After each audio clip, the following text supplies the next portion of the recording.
এগৰাকী প্ৰাথমিক বিদ্যালয়ৰ অৱসৰপ্ৰাপ্ত শিক্ষক যিগৰাকী শিক্ষকৰ কৰ্ম এতিয়া সকলোৰে দৃষ্টি আকৰ্ষণ কৰিবলৈ সক্ষম হৈছে। মই উপস্থিত বিহপুৰীয়া আৰু বিহপুৰীয়াৰ এগৰাকী শিক্ষকক পোনে পোনে আপোনালোকক দেখুৱাবলৈ যত্ন কৰিছোঁ। 2022 বৰ্ষৰ জানুৱাৰী মাহতে চাকৰিৰ পৰা আনুষ্ঠানিকভাৱে অৱসৰ গ্ৰহণ কৰাৰ পাছতো এইগৰাকী অৱসৰপ্ৰাপ্ত প্ৰাথমিক বিদ্যালয়ৰ প্ৰধান শিক্ষক তেওঁ ৰৈ থকা নাই। তেওঁ বিহপুৰীয়াৰ দক্ষিণ প্ৰান্তৰ বদতি জামুগুৰি অঞ্চলৰ প্ৰায় 15খনকৈ বিদ্যালয়ত শিক্ষকতা কৰি আহিছে, ছাত্ৰ ছাত্ৰীসকলক পাঠদান কৰি আহিছে আৰু শিক্ষকৰ অভাৱ দূৰ কৰিবলৈ সক্ষম হৈছে। এগৰাকী প্ৰধান শিক্ষক আমাৰ লগত আছে, অৱসৰপ্ৰাপ্ত প্ৰধান শিক্ষক অৰুণ ফুকন ডাঙৰীয়া। আমি প্ৰথমে আপোনাক ইংৰাজী নতুন বছৰৰ শুভেচ্ছা জনাইছোঁ আৰু আপোনাৰ যি কৰ্ম সেই কৰ্মই যিহেতু বহুতৰে দৃষ্টি আকৰ্ষণ কৰিছে, কেনেদৰে এই ধাৰণাটো আপোনালোকৰ মনত আহিল যে অৱসৰৰ পাছতো যে ছাত্ৰ ছাত্ৰীসকলৰ মাজতে সময়বিলাক পাৰ কৰক?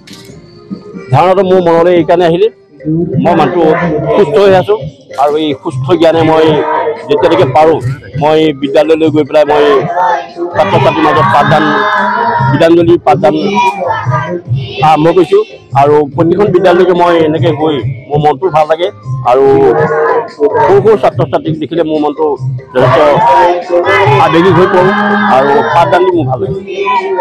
আপোনাৰ যিহেতু আপুনি শিক্ষকতা বৃত্তিয়ে নহয়, সাংস্কৃতিক ক্ষেত্ৰ হওক, আধ্যাত্মিকেই হওক বা ক্ৰীড়া ক্ষেত্ৰ, সকলো ক্ষেত্ৰতে কিন্তু আপুনি সম্প্ৰতি ব্যস্ত হৈ আছে। মই খেল বুলি ক'লে ক'ব নোৱাৰা হৈ যাওঁ।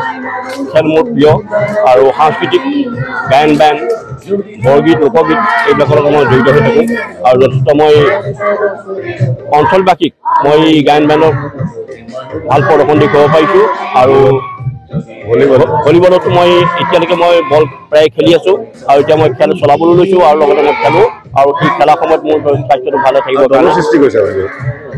আপুনি ভলীবলৰ বহুতো মানে যুৱকক আপুনি যুৱতীক প্ৰশিক্ষণ দিছে?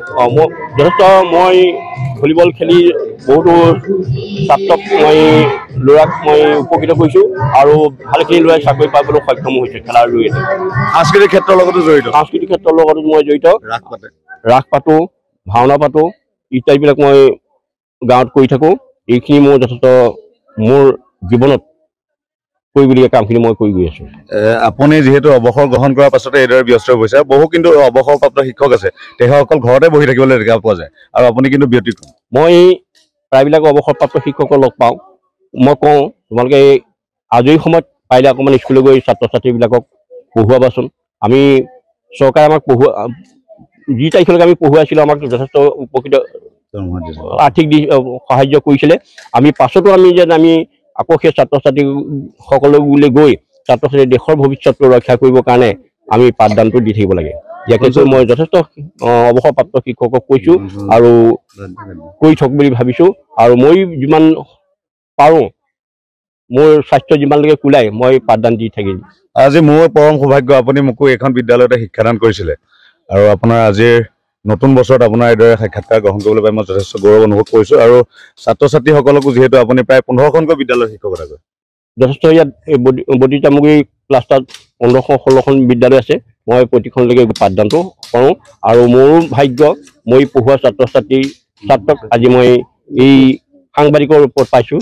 ইয়াৰ কাৰণে মই নথৈ সুখী হৈছোঁ। আমি অৰুণ ফুকন ডাঙৰীয়া বিহপুৰীয়াৰ দক্ষিণ প্ৰান্তৰ এগৰাকী বিভিন্ন বিদ্যালয়ৰ শিক্ষকতা কৰি আহিছে। অৱসৰ গ্ৰহণৰ পাছত সেইগৰাকী শিক্ষকক আপোনালোকৰ আগত আমি পৰিচয় কৰাই দিছোঁ। আমাৰ লগত বিদ্যালয় 121 নং জামুগুৰি প্ৰাথমিক বিদ্যালয়ৰ প্ৰধান শিক্ষক আছে জীৱন সোণোৱাল ডাঙৰীয়া। আমি তেখেতকো ছাৰে অৱসৰ গ্ৰহণ কৰাৰ পাছতো কিন্তু এইদৰে বিদ্যালয়ৰ শিক্ষকতা কৰি আছে, কেনেকুৱা লাগে আপোনালোকৰ? বহুত ভাল লাগিছে। যিহেতু আমাৰ বুদতি ক্লাষ্টাৰ অৰুণ ফুকন ছাৰ অৱসৰ হৈছে যদিও প্ৰতিখন বিদ্যালয়তে ৰাতিপুৱা আহি এই ল'ৰা ছোৱালীক প্ৰাতঃসভাত কৰি প্ৰাতঃসভাৰ কৰি আকৌ শিক্ষাদানৰ দি থাকে।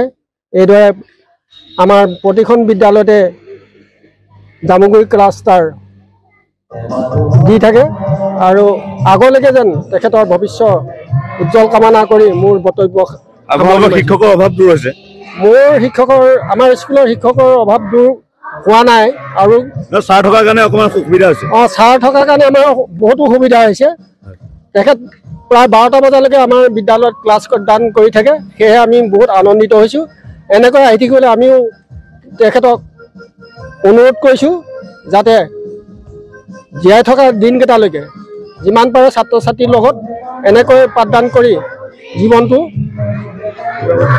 হেৰি কৰে যেন।